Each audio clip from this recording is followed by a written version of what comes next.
Tonight at 10, another emergency intervention by the Bank of England to try to calm the financial markets. The Chancellor, under pressure because the markets are not convinced by his approach, has again tried to justify his strategy. Last month, we set out the growth plan which will focus on breaking out of the high-tax, low-growth cycle that we were currently trapped in. Earlier this evening, the Bank of England governor warned that the emergency support package would end on Friday. We are doing everything to preserve financial stability. And, you have my assurance on that. And tonight, the pressure on the pound sterling is again taking its toll. We'll have more details also on the programme. Buckingham Palace has announced that King Charles will be crowned at Westminster Abbey on Saturday, the 6th of May. As Russia launches more missile strikes against Ukraine, Western countries say they will support Ukraine for as long as it takes. In a major scientific achievement, NASA says its attempt to deflect the path of an asteroid has been a success.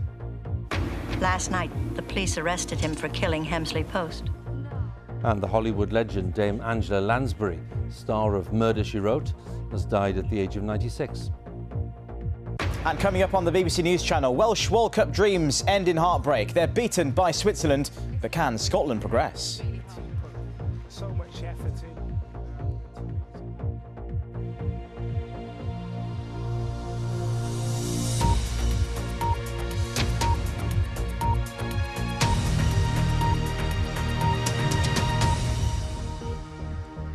Good evening. Yet again, the Bank of England has been forced to take emergency measures in the wake of the government's mini-budget, which has provoked alarm in the financial markets. In that budget, the Chancellor, Kwasi Kwarteng, promised significant tax cuts without saying how he would fund them.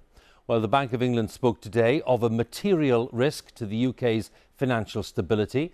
But tonight, the governor of the bank warned that its emergency support package for the bond market would end on Friday. Now, the Chancellor will be in Washington tomorrow to meet officials of the International Monetary Fund. So let's join our economics editor, Faisal Islam, who's in Washington with the latest. Yes, Hugh, another day of unwanted drama in those financial markets, particularly the markets for UK government debt. In the morning, as you say, another emergency action, unprecedented, the Bank of England says, to try and shore up that market and particularly to help certain corners of the pension fund industry. But then, by the evening, the Bank of England saying to an audience of bankers on the margins of this IMF summit that there were limits of this weekend to this emergency action. That had an impact on the sterling markets, but there may also be a consequence for the government too. Facing the markets directly, the Governor of the Bank of England, Andrew Bailey, meeting with the world's top bankers in Washington, D.C. on a day of a further emergency intervention in financial markets. The source of the issue remains the markets for UK government debt since the mini-budget, and so the Bank of England once again had to intervene to protect financial stability from a fire sale by some types of pension fund. The new intervention did temper short-term borrowing rates, but the effective cost of borrowing over 30 years carried on rising. These rates remain higher than at the time of the mini-budget. And while two-year rates were down a little, the existing rise is still filtering into mortgages. Today, the rate for a typical two-year mortgage fix shot up again. It only reached 6% less than a week ago and is already now nearly 6.5%. But the governor was making it clear to these pension industry funds that there were clear limits of this weekend to its help. A message to the funds involved and all the firms involved in managing those funds: you've got 3 days left now. You've got to get this done. Because again, part of the essence, I think, of a financial stability intervention is that it is clearly temporary. Just reassure people. And the uncompromising message repeated outside to the BBC. We are doing everything to preserve financial stability. And, you have my assurance on that. I think there is an important task now for the funds to ensure that they are done. But they are now, sterling's fallen in response to what you've said, that they've got 3 days. Does that complicate matters? No, I'm afraid this has to be done for the sake of financial stability. Mr. Speaker, the Chancellor in the Commons today stuck to his mini-budget plan despite challenges. Last month, we set out the growth plan which will focus on breaking out of the high-tax, low-growth cycle that we were currently trapped in. This will put more money in people's pockets and raise living standards for all our people. Are the Chancellor and the Prime Minister the last people left on earth who actually think that their plan is working? So, just to pick up on a point, the IMF said today that actually the plan, the mini-budget, has increased the forecast for growth. At precisely the same time the Chancellor was praising the IMF's assessment of the UK economy, it was saying the rate shock was triggered by the mini-budget and suggested further reversals of its unfunded tax cuts would help solve the problem. It is a rather mixed bag for the Chancellor from the IMF today.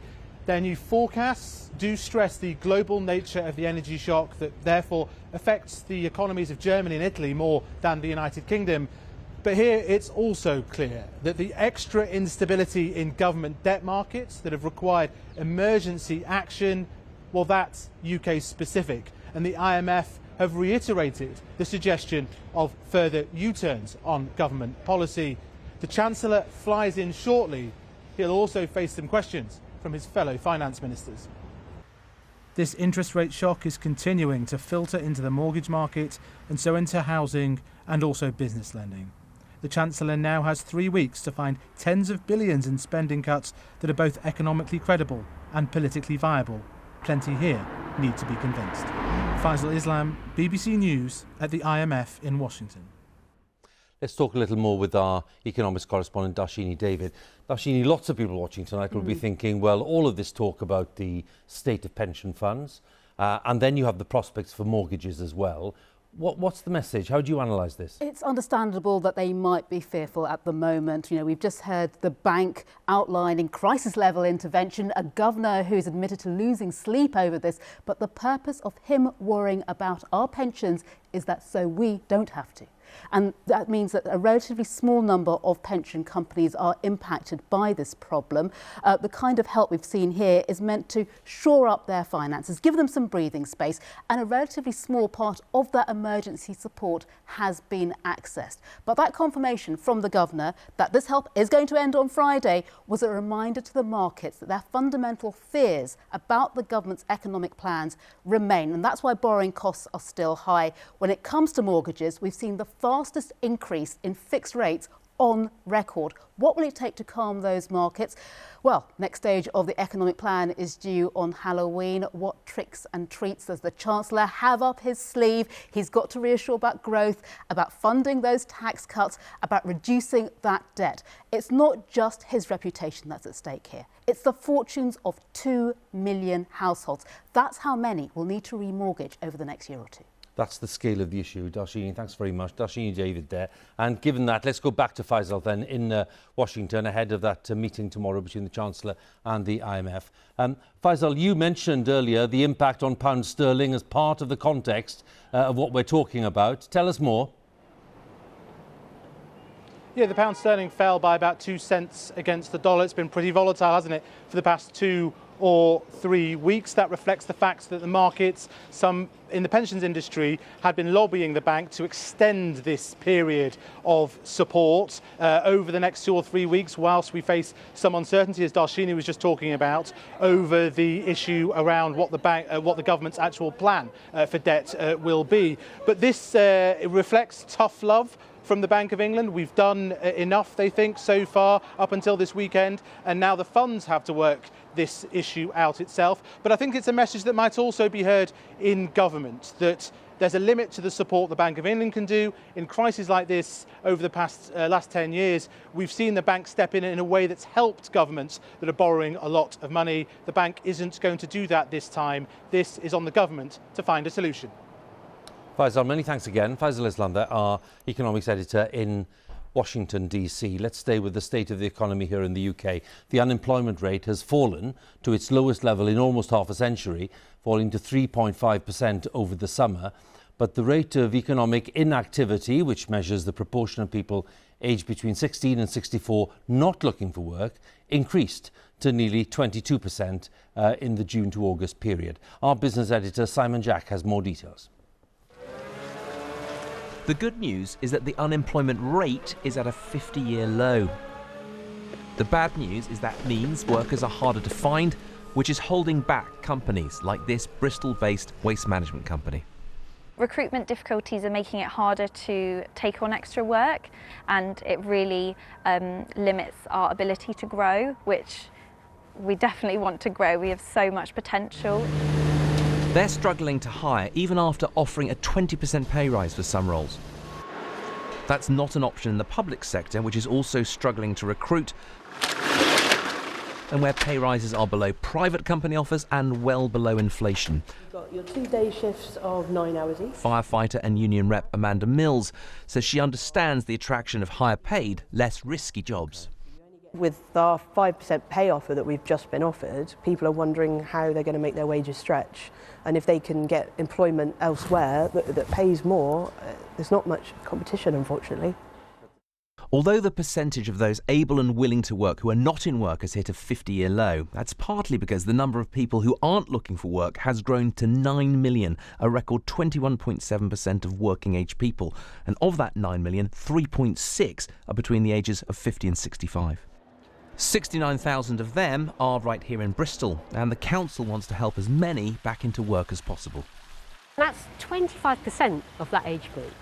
Well, that's a massive waste of talent and skill. It is a problem because that's such a large part of our population that's disengaged.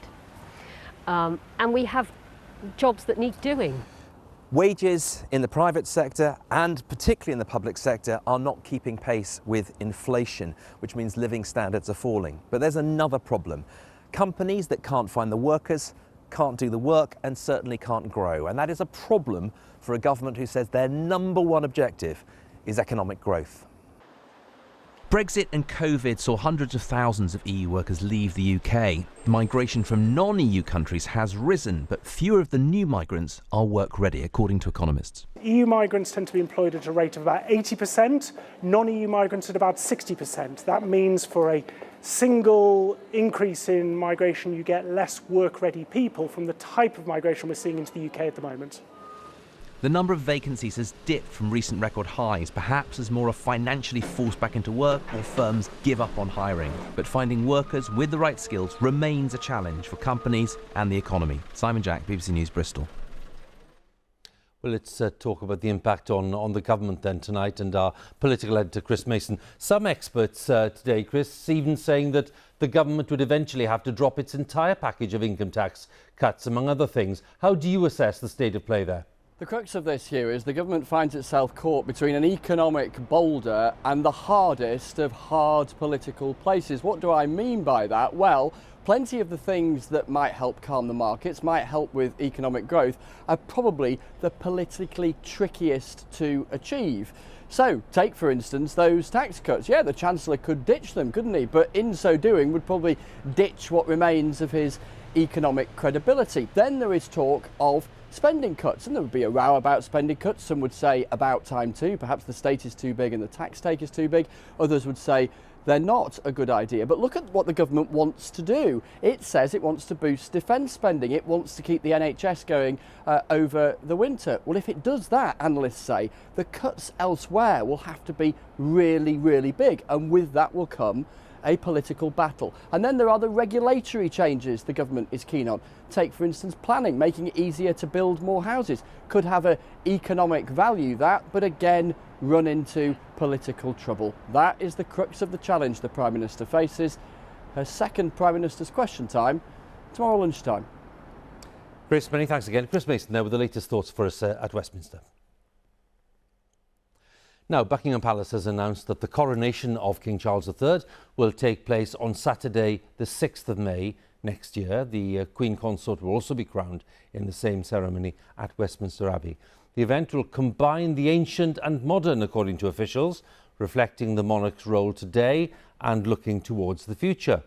At 74 years of age, Charles will be the oldest monarch to be crowned, as our royal correspondent Nicholas Witchell explains. He's been king since the moment of his mother's death. Charles was in Ballater near Balmoral today, thanking local people for their support over recent weeks. Alongside King Charles, Camilla, the Queen Consort. and they will be side by side in 7 months' time to be crowned alongside each other at the coronation.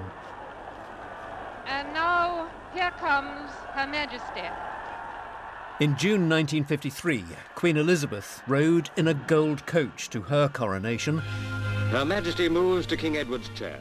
It's an event which, while it's purely symbolic in constitutional terms, has a deep religious significance. It's the moment when a new monarch is crowned and consecrated, when a king or queen dedicates him or herself to the service of his or her people. For King Charles, the coronation will be a blend, ancient traditions with a contemporary feel. In a statement, Buckingham Palace said, the coronation will reflect the monarch's role today and look towards the future, while being rooted in long-standing traditions and pageantry. Will Britain, at a time of homelessness and restricted benefits and energy prices going up, really cheer to the rafters the sight of a head of state riding in a golden coach? There are others who will say, that's just what we want.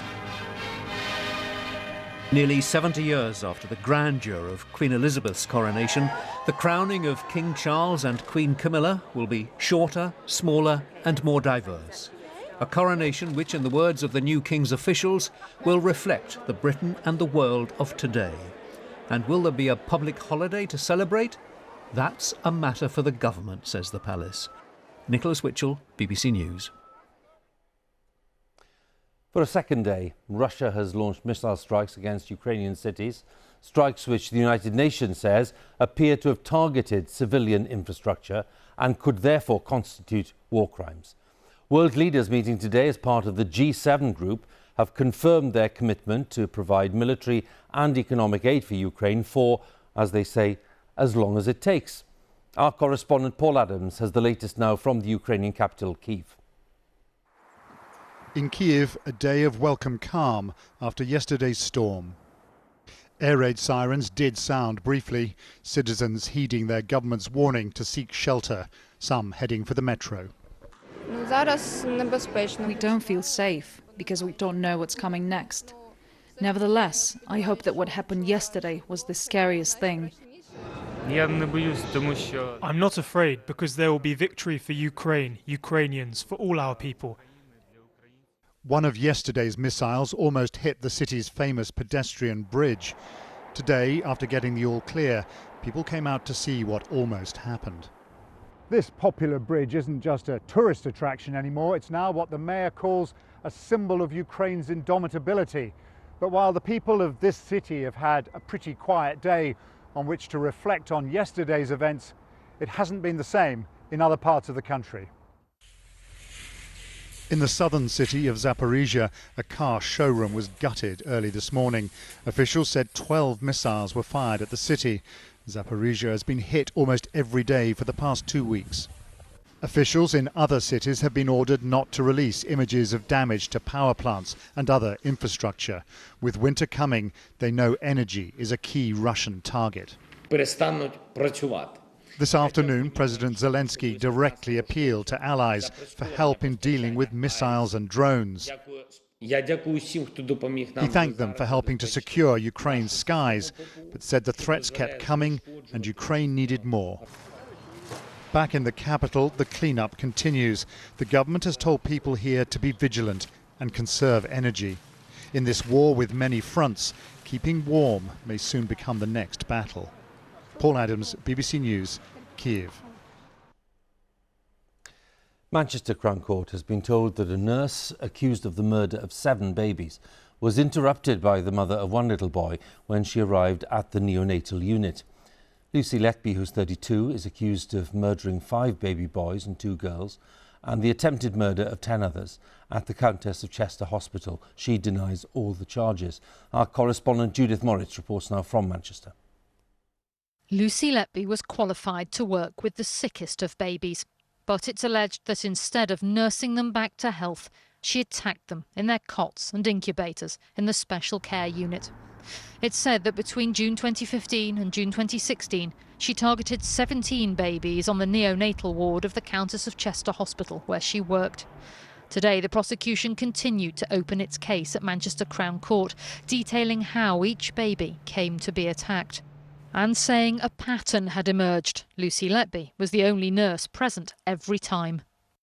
We aren't reporting the names of the babies or their parents because of a restriction imposed by court order.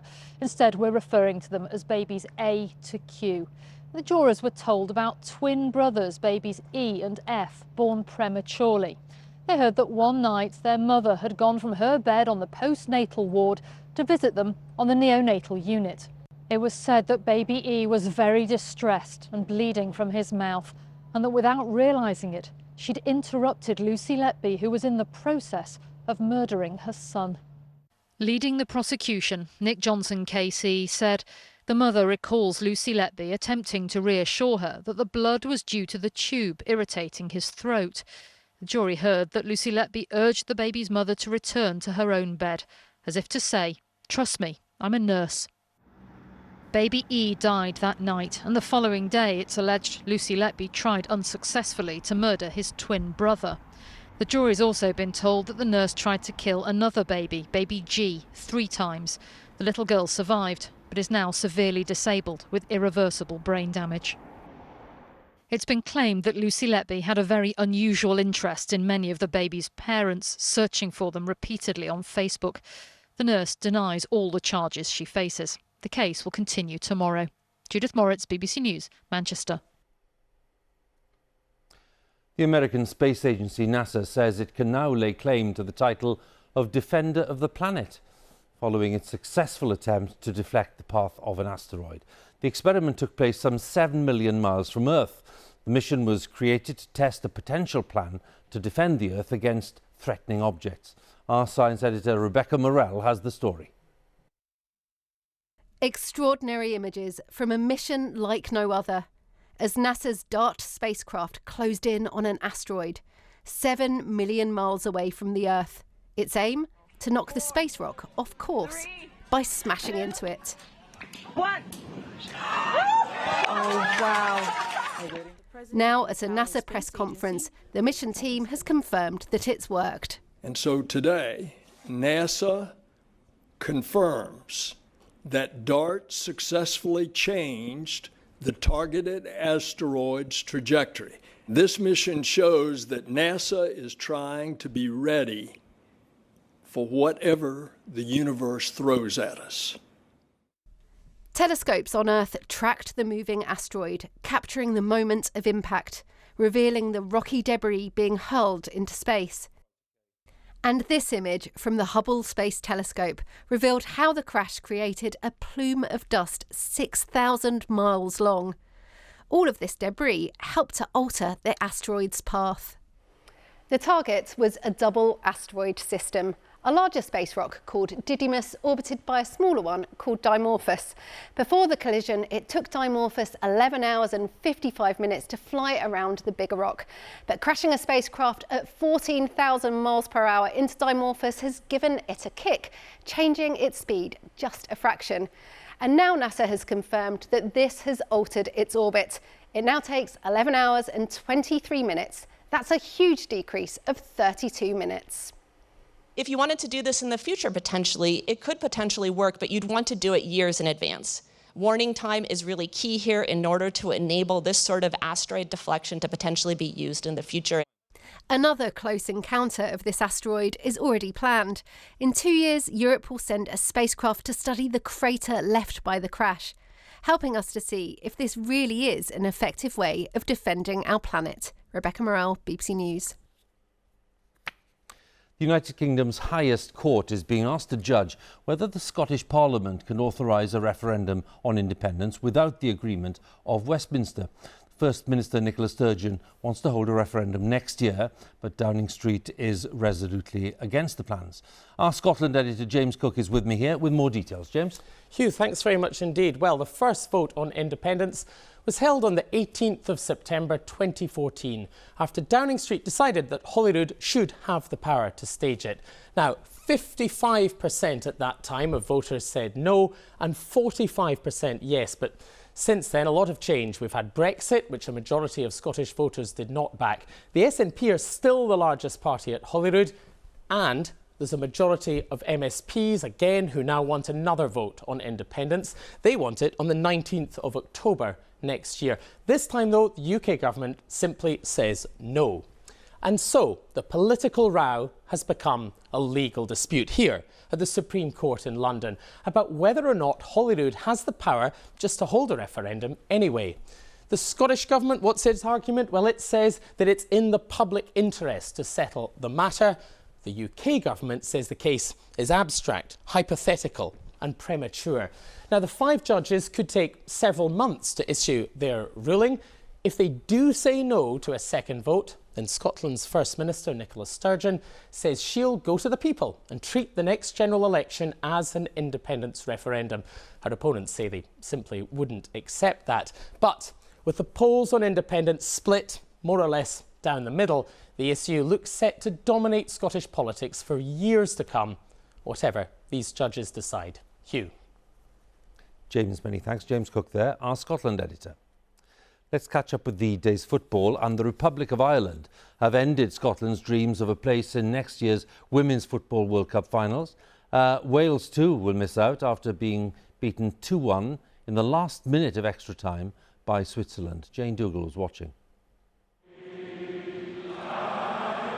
Far from the land of their fathers, but hoping to go further.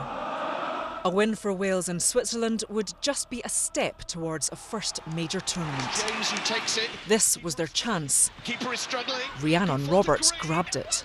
Roberts! Yes! How about this? For a moment, Wales believed, but the euphoria was short-lived. A well-worked goal gave Switzerland the equaliser. Watching at home now. That meant extra time. Possibly from Switzerland, and it comes right to And right on the last minute, Switzerland broke Wales' hearts. They celebrated, and Wales watched their World Cup dream slip away. A Wales defeat was not helpful for Scotland. Now all they could do was leave everything on this Hampden pitch and hope that would be enough. To Brown, this is an opportunity, cuts it back for Martha Thomas. The Republic of Ireland stood in their way. But when Scotland were gifted a penalty, Top left-footed, and it's saved. Caroline Weir couldn't convert. See if she can change the game. Ireland then took control. A skillful ball through to Amber Barrett, who kept her cool. Trying to eat on the ground, but Barrett has poked it home. That was Ireland's winner, sending them to a first ever World Cup. And that picture says it all. While Scotland will have to watch another major tournament from afar. So, disappointment, an understatement for both Scotland and Wales. Several have spoken of their frustration during the summer's Euros, watching England lift a trophy for a tournament they weren't even involved in. Now, next year's World Cup will take place without Wales or Scotland involved, and that means that they will miss out on the chance to capitalise on the growth of the women's game. Hugh. Jane, thanks very much. Jane Dougal there with the results of tonight's football. Now, one of the last remaining stars of Hollywood's golden age, the actress Dame Angela Lansbury, has died at the age of 96. Her family said that she died at a home in Los Angeles this morning. She was best known for starring as the detective in Murder, She Wrote, but also had a presence on stage and in theatre and in film, of course. Sarah Campbell looks back at her life. Suppose the master comes back and asks where you've gone. Well, tell him I just went for a walk. By yourself, Mum? She was 17. It was her first part, playing opposite Ingrid Bergman, and she was nominated for an Oscar. Angela Lansbury's career couldn't have started better. In due course, there were starring roles in Hollywood and on television. You are to shoot the presidential nominee through the head. In The Manchurian Candidate, she played the monstrous mother of a brainwashed son. Increasingly, it was character parts like this that she was offered. Rallying a nation of television viewers into hysteria to sweep us up into the White House with powers that will make martial law seem like anarchy. In her 60s, she reinvented herself as a television actress, above all as the genteel detective Jessica Fletcher in Murder, She Wrote. Apparently you haven't heard. Last night, the police arrested him for killing Hemsley Post. She produced the shows as well as starring and became, they said, the richest woman in Hollywood, with a fortune estimated at $70 million. Filigree, apogee, pedigree! Her films for children showed her gift for comedy. Oh, bother. I do hate shoddy work. There was Bedknobs and Broomsticks, and later Nanny McPhee. I smell damp. No, at least not noticeably. My mother was a medium before me. At the age of nearly 90, she was starring in Noel Coward's Blithe Spirit in the West End. I had my first trance when I was 4 1/2, and my first... and was thrilled to be made a dame. It's a lovely thing to be recognised and given that nod of approval by your own country, and I really cherish it. A character actress as comfortable on stage as she was on screen. Over many decades, Angela Lansbury was one of Britain's most versatile and successful performers. Dame Angela Lansbury was died at the age of 96. It's 10:30. Let's take a look at the weather. Nick's here. Hi, Nick. Hugh, sunsets and the moon dominating our Weather Watcher pictures this evening. Absolutely stunning view from Norfolk this evening. After a fairly benign day out there, you may well have noticed, though, things changing in Scotland and Northern Ireland. You may have seen a little rain this evening. There is more on the way. Latest radar picture showing we've got more persistent rain running across Northern Ireland, and that's heading into Western Scotland over the next few hours. We'll also, as the night goes on, introduce a little rain to northwest England and parts of Wales. Whereas for the Midlands, Eastern and Southern England, still some clear spells out there, allowing temperatures to drop away close to freezing in the coldest spots. Not as cold as it was this morning. Elsewhere, though, with all of that cloud and the chance for rain as tomorrow begins, it'll be a milder start, a damp start in Scotland and Northern Ireland. Still some heavier bursts of rain, especially in Scotland. Now, all of that will clear to sunny spells, though, well into the afternoon before it will finally pull away from southeast Scotland. And more of that rain pushes in across northern England, more of Wales, eventually into the Midlands and southwest England during the day. Very patchy in nature, up to 18 degrees in East Anglia in the southeast, dry until after dark. And there's some of that rain just starting to move in here. Notice the clear skies across northern areas going into Thursday morning. This is where you could see a touch of frost, a few mist and fog patches here and there. Then on Thursday, two weather systems. One bringing some rain into parts of southern England, uncertainty about northern extent, another into northern and western parts of Scotland and Northern Ireland. Elsewhere, you're likely to stay dry with sunny spells. Big picture, low pressure close to Scotland on Friday. Very windy here in the far north where most of the showers are going to be. Another area of low pressure a little bit further south heading into us at the weekend. And that will keep things blustery right across the weekend. And although as clearly you can see there's some rain to be had at times this weekend, not all the time. It's not a washout. That's your forecast. OK, Nick, thanks very much. Nick Miller there with the weather. That's BBC News at 10 on Tuesday, the 11th of October. Of course, the usual reminder, more analysis of the day's main stories on Newsnight, and it's my colleague Kirsty Walk presenting Newsnight tonight. Just getting ready there in the studio before they go on air. Here on BBC One, well, we're going to join all of our colleagues in the nations and regions with the news wherever you are. But from all of us here on the 10 team, good night.